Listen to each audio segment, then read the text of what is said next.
La santé, avec comme support principal la naturalité, est toujours une tendance très importante avec une dose supplémentaire de plaisir.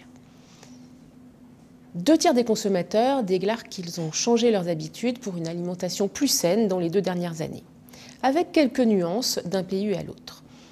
En Allemagne, on va être à la recherche d'un régime équilibré qui inclut le plaisir.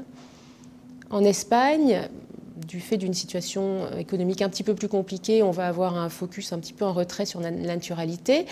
Alors qu'en Israël, la santé, ça va être garder la ligne et booster ses défenses immunitaires.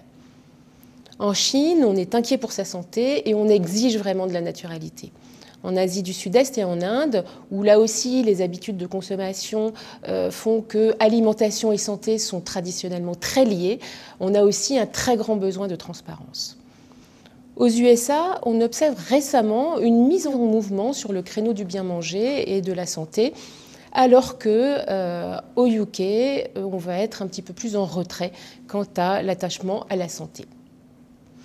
Alors, les produits plaisir sain, c'est vraiment un must-have qui est devenu un basique. On a 7 consommateurs sur 10 qui sont à la recherche de produits sains, authentiques, avec des recettes simples, peu transformées, sans additifs, voire 100% naturels. Une attente conjoncturelle forte concerne les produits qui renforcent les défenses immunitaires avec des super aliments ou des super produits. C'est surtout vrai en Espagne, en Italie, en Israël et en Asie où les consommateurs sont très inquiets pour leur santé, surtout en Chine. Enfin, les consommateurs reconnaissent les efforts des acteurs pour améliorer la maîtrise des risques santé. On a plus 2 points sur cette reconnaissance des efforts pour garantir la sécurité et l'innocuité des produits. Alors, à noter que notre terrain d'étude a été réalisé quelques jours avant les incidents d'avril 2022 en France.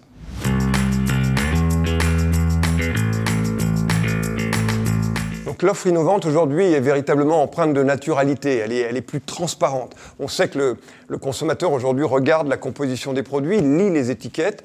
Donc de fait, on assiste à une amélioration de l'existant, des produits avec moins de sucre, des produits avec moins de sel, moins de gras.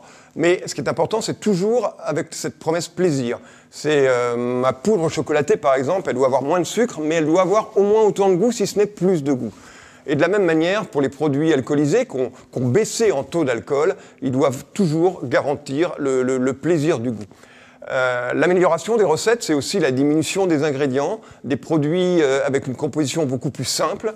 C'est aussi la suppression des additifs, les produits qu'on appelle clean label.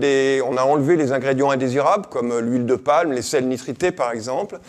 Et ce sont également des produits à l'inverse bénéfiques parce que fonctionnels pour la santé.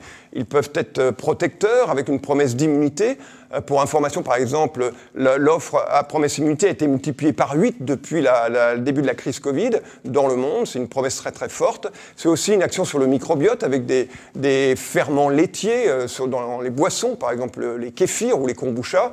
Le CBD pour le bien-être également, qui promet de la relaxation et du bien-être. Et enfin, des produits pour la mémoire, adressés plus spécifiquement à une cible senior.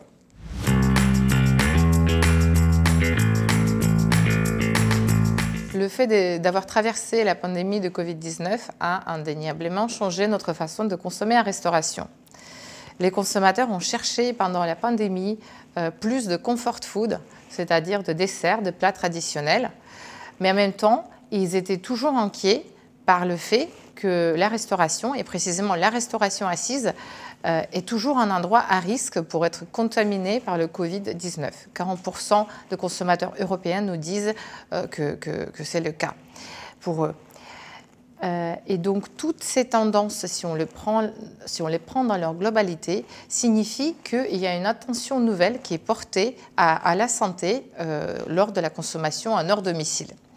67% de consommateurs nous disent d'avoir préféré les restaurants qui proposent une carte courte et simple, c'est-à-dire une carte qui inclut les produits de saison et les produits frais. Ensuite, 53% des consommateurs nous disent également que lors de leur occasion de snacking, ils préfèrent les produits plus sains. 35% nous affirment que lors de leur consommation à un restaurant, ils vont choisir des plats plus sains par rapport à la période pré-Covid. Et finalement, 22% des consommateurs nous disent réduire leur consommation de sucre.